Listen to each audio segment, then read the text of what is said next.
Truly African.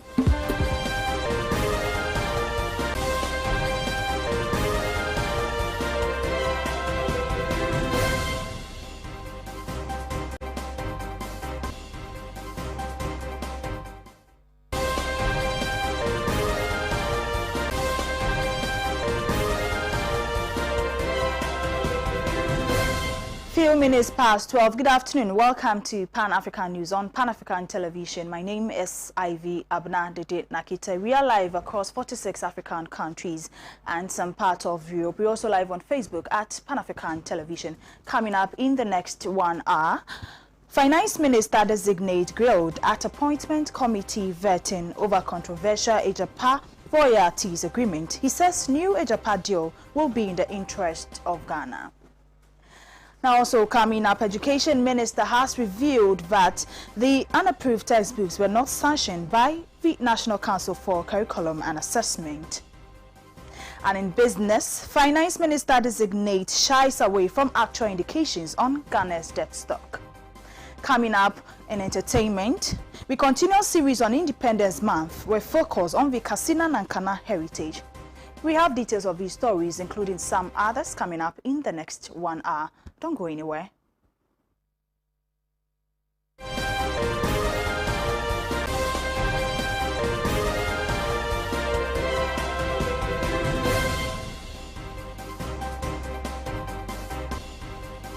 Thank you for staying. This is Pan-African News with me, Abena, Dede, Narkie. We are live on Facebook at Pan-African Television. We are broadcasting live from our studios here, 48 Abelen Peswanika Street here in Accra. The news in detail. Management of Ghana Institute of Journalism has magnanimously granted all students who failed to register for the first semester of the 2020-2021 academic year an opportunity to sit for end of semester exams instead of deferring via courses. The decision was based on a petition received from the students' leaders who rendered an unqualified apology on behalf of their colleagues. Now, the statement further reads: students embarked on a demonstration on Tuesday, March 23, 2021, without first notifying management and discussing their difficulties, and this was rather unfortunate. Now, management has listened to students' plea and accepted the apology rendered by students in good faith. Leadership therefore grants a general amnesty to all students to complete via registration.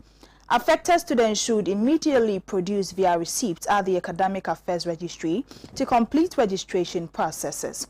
This opportunity to register shall expire in 5 working days from today, Thursday, 1st April 2021. Any other student who has a special case should contact the registrar's office to avail themselves of any opportunities available for students with exceptional circumstances or difficulties. Accordingly, examinations scheduled to start on Monday, March 29, 2021 are rescheduled to Tuesday, 6th April 2021.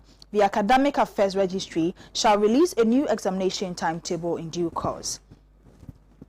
It further states that management wishes to reiterate that it has all times operated a humane and open-door policy by listening to students and granting many extensions. We are committed to working with students to achieve academic excellence in a spirit of cooperation, dialogue, and mutual respect. Students should therefore not hesitate to approach management with their issues and desist from resorting to demonstrations as a first resort without first engaging with leadership and without provocations. As an institution with a vision and mission to achieve academic excellence comparable to any other global higher education institution, we shall continue to commit to international best practices in higher education administration. We therefore wish to remind students and all other stakeholders that the JIJ is granting this amnesty to students for the last time. The institute shall religiously enforce its registration policies at the beginning of the next academic year. Students who have difficulties in registering for financial or other reasons should approach the institute and enter suitable agreements in line with its policies to help build a culture of respect for academic integrity, policies and procedures, and the overall sustainability of JIJ. We entreat all affected students to take advantage of this amnesty and register management. Wishes all students good luck in their examination. So this is a statement from the management of the Ghana Institute of Journalism. Now, away from that, Finance Minister Designate Ken Ofori-Atta has answered questions on the controversial Ejapa deal. Appearing before the Appointment Committee for Vetting, Ken Ofori-Atta was grilled over varied issues, including Bank of Ghana financial deals with government. First, Minority Leader Haruna Idrisu demanded clarity on the controversial Ejapa royalties deal. Why Ajapa? What's the necessity of Ajapa? What's the justification? What do you need money for? I try to illustrate that since I got in on Saturday, we have launched the roadshow for the largest bond issue in our country yesterday, and to remarkable responses. We have also, during that period, began the issue of the merger of economic planning and us, the setup of Obatampa, etc. And then, of course, beginning with appropriations and preparing for Ajapa. How much money are you seeking to monetize, and for what purpose? What do you need that money for? And I just heard you, Chairman, his opening remarks that since he arrived, he's launched the roadshow for the highest ever. In what capacity did you launch the roadshow? Minister Designate and representative of the President. So I have taken note of that. Minister Designate launching, raising $5.5 billion in the name of the Republic. I've taken judicial notice of that function and the activity. Yeah. Minister, I also have a letter as President's representative. still on Ejapa. I hope that was noted also. What do you need the money for? Yeah. Mr. Chairman, I think with regards to Ejapa, there are a few things that we need to assure ourselves of. I think first and foremost, the President has said that we resubmit it to Parliament, and so that shall be done, which then opens up all of the issues that have been brought to bear. But I think one thing I need to note is that truly, I mean, the basis of that transaction was an act that was passed, which was thoroughly debated, and we did not really move away from any edicts of that act. I think it is all of us looking at the state of the economy of a new normal, which seems to be global with regards to debt. And we're looking to interject equity into the way in which the country grows. But if you look at the powers of the fund, which this august House passed Act 978(3), the fund may create and hold equity interests in a special purpose vehicle, procure the listing of the special purpose vehicle on any reputable stock exchange, assign or transfer any rights of its mineral income to a special purpose vehicle, assign, transfer, or, so I think we are in the right course. But the challenge for all of us is, as you look at the new normal in which there seems to be quite a bit of debt by all countries. What do we do with our natural resources to leverage it into equity? And I think that's a question we have to face.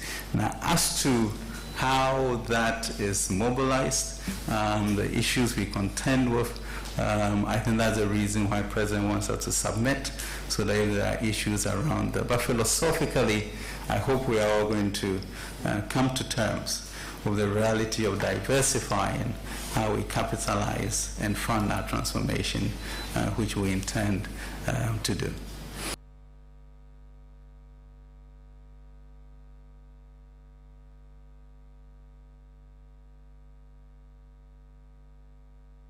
Now, meanwhile, Member of Parliament for the Sagnarigo constituency, Alhaji ABA Fusaini, has said that the Japan ministerial agreement deal is a robbery. He made this comment after the Minister of Finance designate, Ken Oforiatta, reiterated government's decision to reintroduce the minerals bill to Parliament for discussion and approval. Obnoxious Japan deal was coming back to Parliament. The President in the session address gave a hint. And I'm sure when he got there and mentioned it, even there was a boost of this cat calls made at him in Parliament. Because it's a deeply, deeply unpopular thing. But there are many things, many people who see it as nothing more than a robbery. It's an attempt to rob the people of this country of their vital mineral resources. And the deal is as stinking and as corrupt as you can think of. Number one, it was not taken through any serious procurement process. How did Japan come to take custody of that deal? This country has procurement laws. Did they go through competitive bidding? It was just conferred on Japan. Okay? What is Japan's track record in managing portfolios? Not just minerals. First, in managing even transactions of 100 million. These billions of Ghana cedis.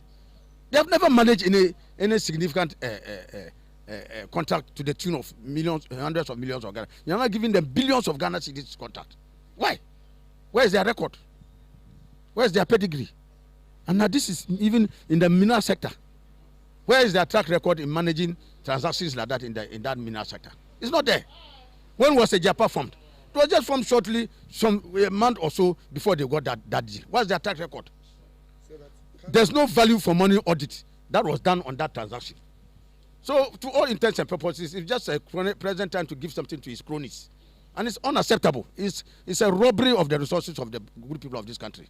And should not be allowed. This is a country where, on an annual basis, if you can get even 200 million, conservatively, let's make it conservative, 200 million from your mineral resources.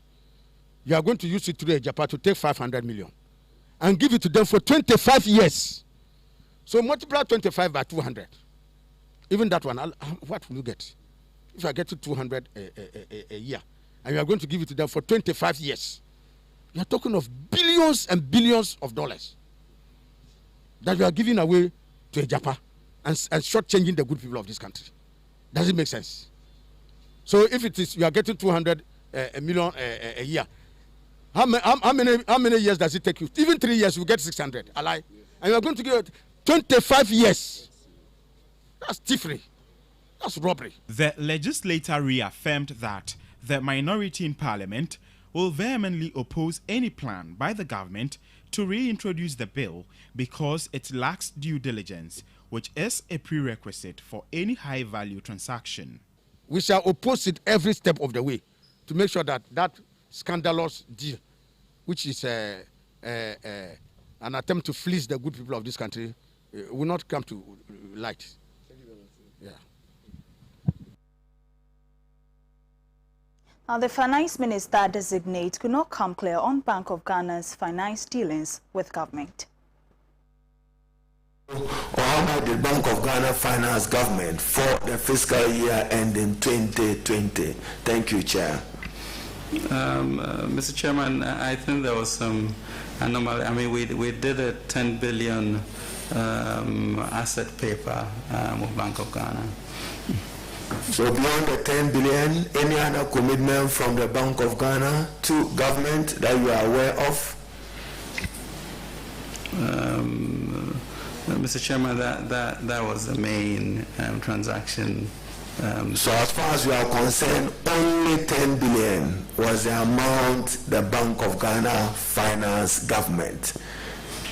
Is that correct for our record? To my recollection. And any figure to the contrary will mean otherwise, that you are not candid to this committee? No, it doesn't mean that, Mr. Chairman. It means I'll check on that number and let you know. You didn't check before coming? Just 10 billion.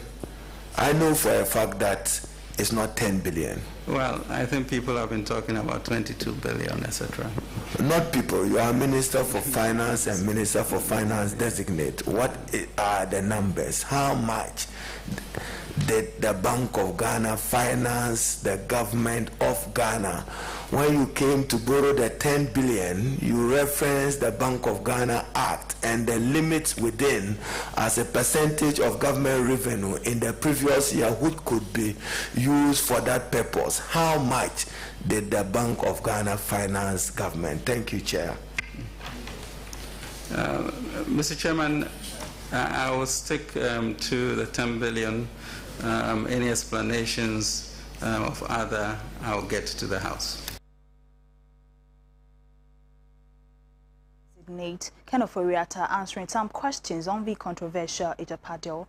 Moving on, road accidents have claimed the lives and maimed thousands of Kenyans. Available statistics indicate that over 500 lives have been lost between January to February due to the carnage on the roads. In the following report, we take a critical look at the causes for the rising number of road accidents.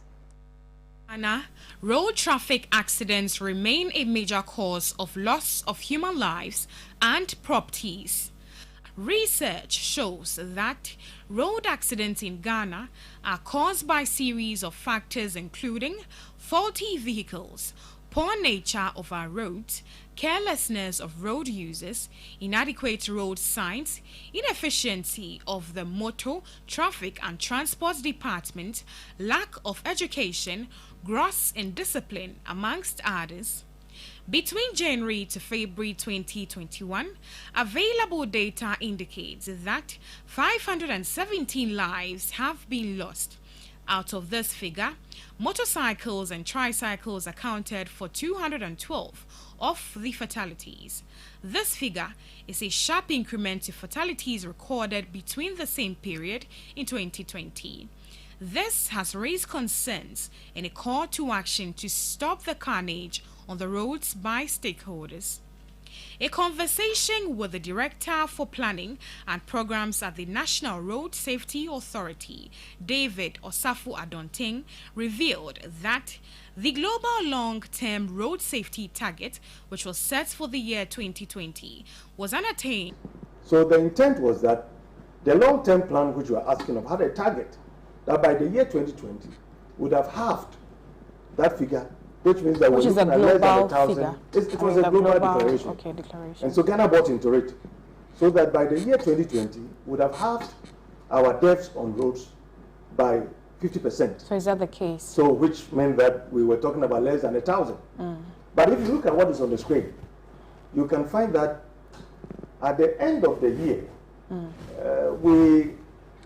2020, we were unable to.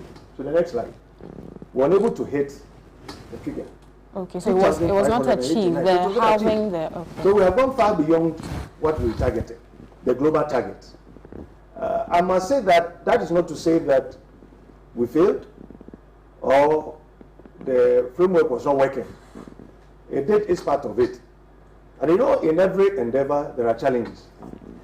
This one is looking at the quantitative, something you can measure. But there are so many others that you cannot measure, but you can see some improvement. He further stated that the lapses in operational mechanisms are causing serious challenges in the fight against road accidents in the country. Our statistics or our investigation has revealed a lot of lapses in the operational mechanism. For example, it is very common in our investigations that drivers drive for a long distance single-handedly, driving for more than 500 kilometers, driving continuously for 24 hours is very common among these operators. Which should not be the case. Which is not yes, the case. They do not have backups. The law requires, and even safe driving practices requires that there should be 2 drivers for long distances, and nobody was enforcing this particular law or regulation. And so it's one of the things that we are coming up with. In recent times, we issued such directive that operators of passenger transport services must, for long distances, 500 kilometers stretch or above, or 8-hour journeys must be 2 drivers. One will have to drive for up to a certain limit.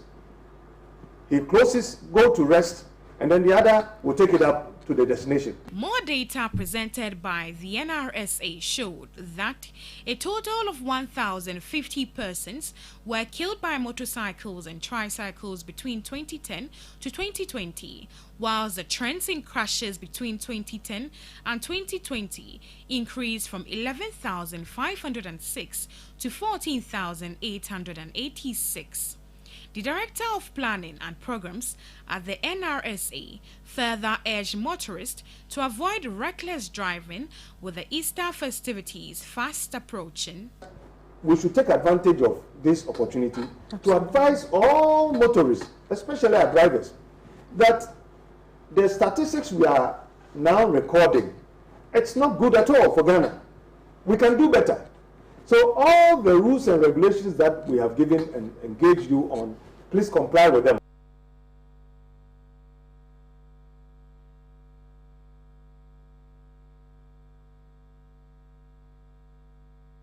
Now, road accidents are very common and can have devastating impact on the victims. Moving forward, let's all adhere to road safety protocols. Now, father of one of the affected children, Avia Chomota School admission controversy, Ras Aswad in Krabia, has expressed his frustrations on the matter in an interview on the couch hosted by Amma Pratt.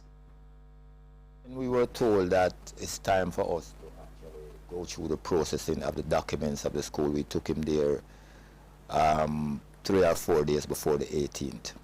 And because they didn't have, you see, when they're actually communicating with the parents, they communicate with the parents in a condescending kind of a way. So basic little details they don't explain, and they don't care whether they explain it properly or not. So you find that a few sheets and information was left out. So my child's mother kept going back and forth, oh, go photocopy this, and they have to go in town to photocopy this and do so many things. So it took them 3 days to actually process the paper because of the inefficiency. So after those 3 days, we finally completed, then we were told to come back on the 18th to bring the child, bring all the items and stuff like that to actually have them put in storage, because he's a day student, he's not boarding. So they was going to put it in storage until he comes back on the official date when the school is supposed to start, which is, I think, is this Monday.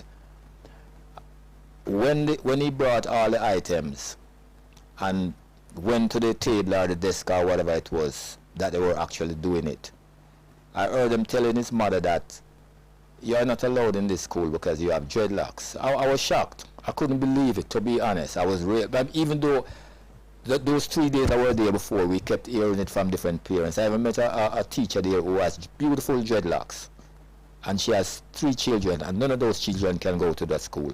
And she's teaching other people's children, and none of her children can go to that school. It's so shameful. So when I heard that, I said, no, let me go up there and find out what's happening. Because, I mean, my reference point and where I'm coming from, these things are unheard of. Whether I'm in the UK, I'm in the United States, whether the person is black or white, and this kind of discrimination is taking place, I'm going to react. It's unusual for me. Very, very unusual. Maybe it's not that unfamiliar to a lot of people here, but for me personally, because of where I grew up and the kind of racism and prejudice that we have seen, it just normally triggered off about me immediately. So I went up there to find out what was going on. And they said, sir, your child is not welcome in this school because of his dreadlocks. Who said this? They have some staff there that was actually processing the children. I don't even know the name or whether they are teachers or their what. position. Yes, I didn't know the position or anything. Okay. So I said, who authorized this? They said, you have to go to the administration. So I went up there to see the headmistress. And they kept telling me, oh, she's in a meeting. I keep going back and forth, oh, she's in a meeting, she's in a meeting. I always a whole lot of time trying to do that. So I said, okay, let me try the assistant headmaster. So I went downstairs to see the assistant headmaster, and I finally got a chance to see him. And I asked him, is it true that my child cannot come here because of his dreadlocks? And he said yes. I said, my child has gotten aggregate 10, and you're telling me that because of his dreadlocks you will not accept him? He said yes. Then he said to me, look, you're not the first and you won't be the last. We did it last year and we did it the year before, and some of the parents took us to court and we won. So when he said that, I said, if that is the case, then we're going to take it to court, because I want to see if the court system in Ghana, if there's an integrity in the judicial system in Ghana, because the Constitution allows freedom of religion and culture. So they are a lawless set of people as far as I see them. They are breaking the laws with and in a very... It's brewing tension and controversy over denial of admission to some students with dreadlocked hair. To gauge public perception on the issue, my colleague Aisha Ibrahim Adams breezed into town for a response and has filed this. Concerning the issue that is trending on social media with respect to the student that was turned down because some believe that he is coming from a certain religious background. Yeah, I think that this particular issue has to be looked at in several ways.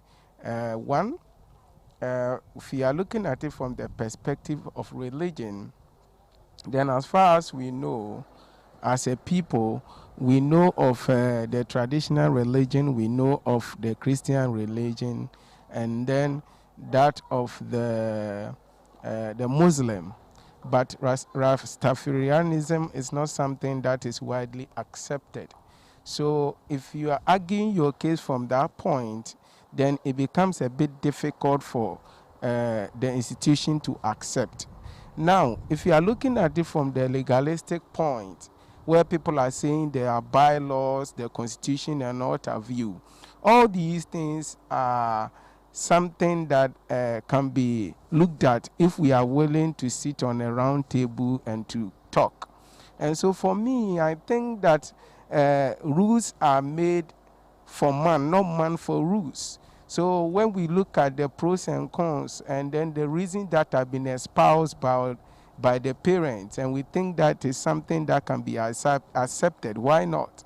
Because we all have a fundamental right to education. And when you look at the issues that some of the bodies are saying, I think it also makes sense that for purposes of education, if you have to give up something for something, why not? So I think that we have to sit, we have to talk, invite the parents over, and then they can be able to... Education Minister Dr. Yaosei Educhum was in Parliament to answer questions on how unapproved textbooks found their way to schools across the country. Dr. Yao Educhum, in his responses, indicated the National Council for Curriculum and Assessment, NACCA, did not approve the textbooks. On the market, which contain bigoted content and relates to our ethnic group, on the 14th of March 2021. These are the History of Ghana textbook 3 published by Bedu and Cancer Publications and authored by Bedu and Cancer and Nelly Martinson Anim. Golden English Basic 4 published by New Golden Publications and authored by Ochre Belfi Alexander. Mr. Speaker, the Ministry of Education would like to state unequivocally that NACA has not approved these books for use in schools. On the 15th of March 2021, NACA issued a press release confirming the unapproved status of these books and asked the publishers to withdraw them from the market with immediate effect. It might interest the House to know that History of Ghana textbook 3 was submitted to NACA on the 12th of July 2020 to go through assessment and approval process. After the first phase of the process, the publisher was asked to do further work on the book based on the assessor's report. NACA did not hear from the publisher until the 8th of January 2021 when they resubmitted the book. Golden English Basic 4 was submitted for assessment on the 5th of March 2021. Assessment on this particular book is yet to begin. Mr. Speaker, below is an excerpt from the letter NACA wrote to Bedun Cancer Publications on the status of their book of the submission made by the New Golden Publication. History of Ghana Book 3, published by Bedun Cancer Publications. Submission. This book was submitted to NACA on 24 July 2020 by Gershon Azazu, a worker from Bedu Cancer Publications, with a covering letter dated 23 July 2020 and signed by Regina Bedu Cancer. Report. The first assessment report was issued to Bedu Cancer Publications on 25 January 2020. The covering letter captioned pending approval requested the publisher to update the material for resubmission.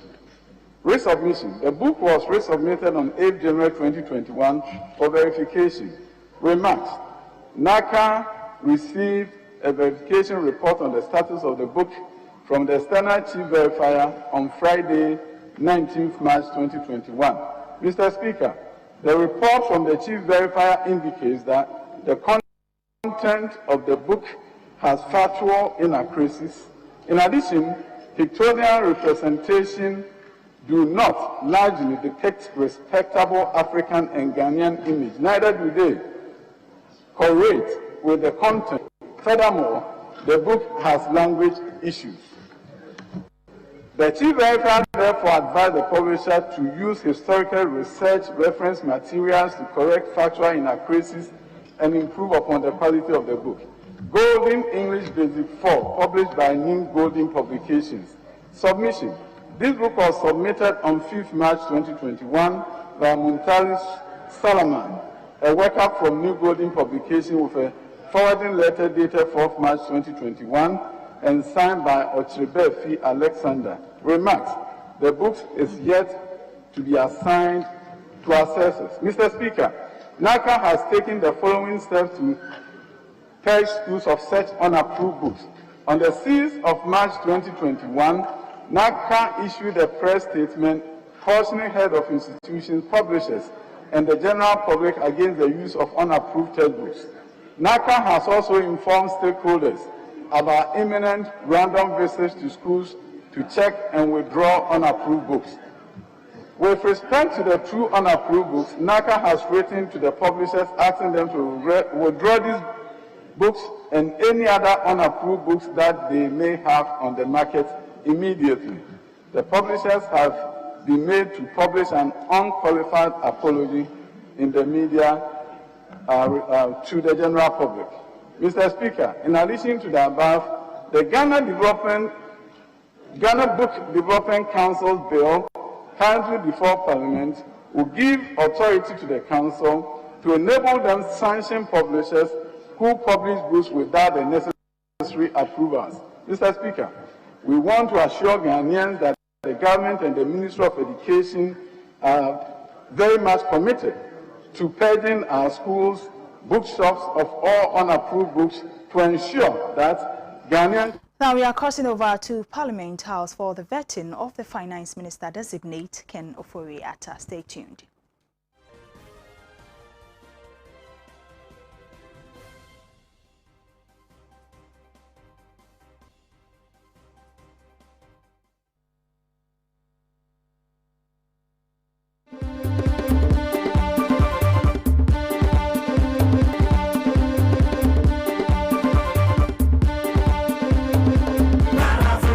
Truly African.